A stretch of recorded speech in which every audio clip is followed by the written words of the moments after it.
नमस्कार प्रिय दर्शक बंधु मु अजय मिश्र स्वागत करुछि विधि विधान ओडिया चैनल पुणी एक नूतन अध्याय को। दर्शक बंधु एभली कौन व्यक्ति नाहंती जे से समस्या भितर नाहंती से जेते बड़ वित्तशाली बा दरिद्र व्यक्ति हुंतु ना कहीं समस्या संकट विपद कहारी को छाड़ी ना। दर्शक बंधु जेकोसी विपद समस्या संकट आसुना कहीं आपण धैर्यर सह भगवान को प्रार्थना करंतु, प्रभु को स्मरण करंतु, आपणकर इष्ट भगवान को स्तुति करंतु।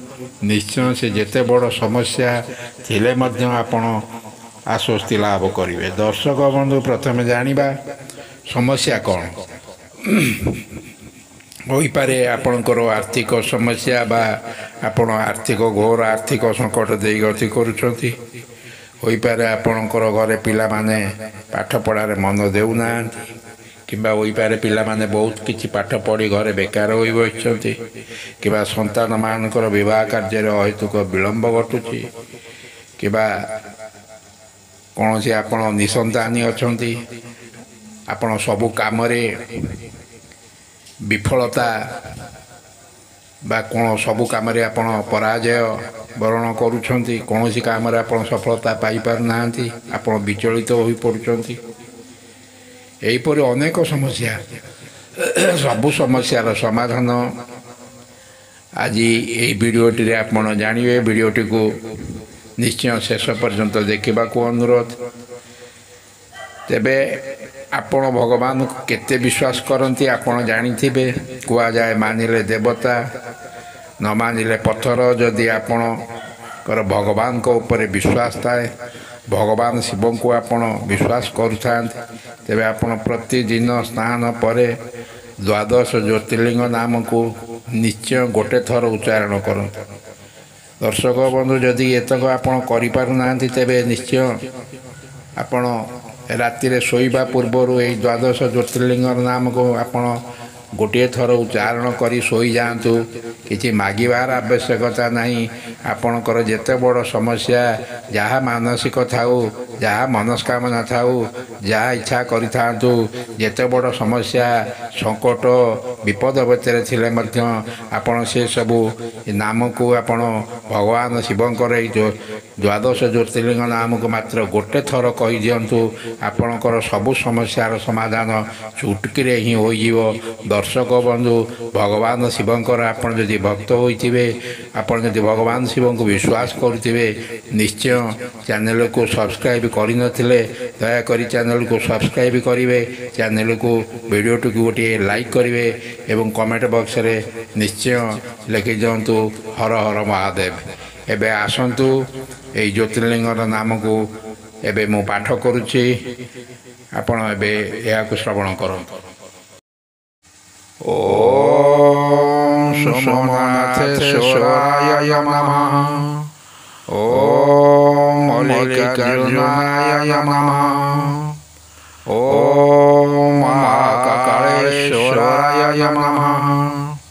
ओम ओंकारेश्वराय नमः।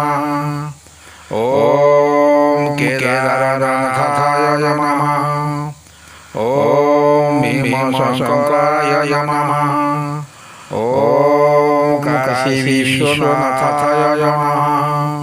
ओम त्रयंबकेश्वराय नमः। ओम वैद्यनाथाय नमः।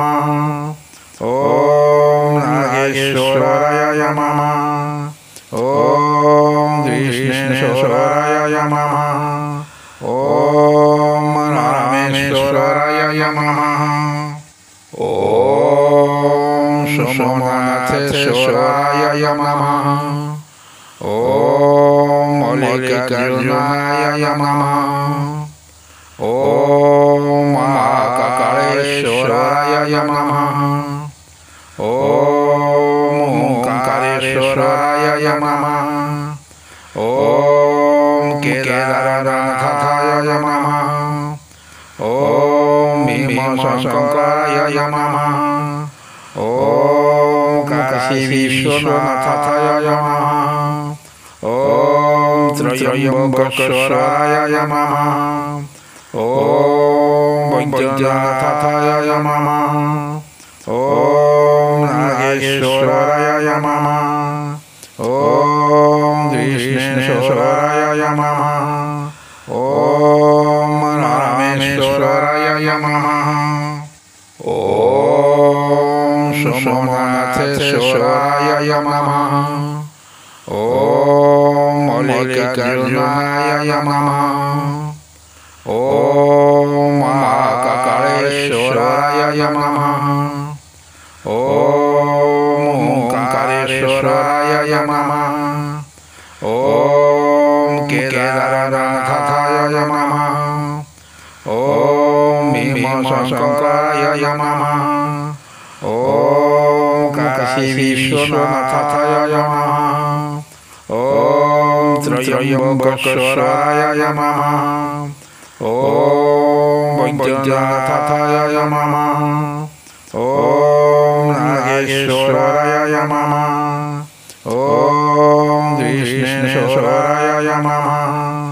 ॐ रामेश्वराय नमः।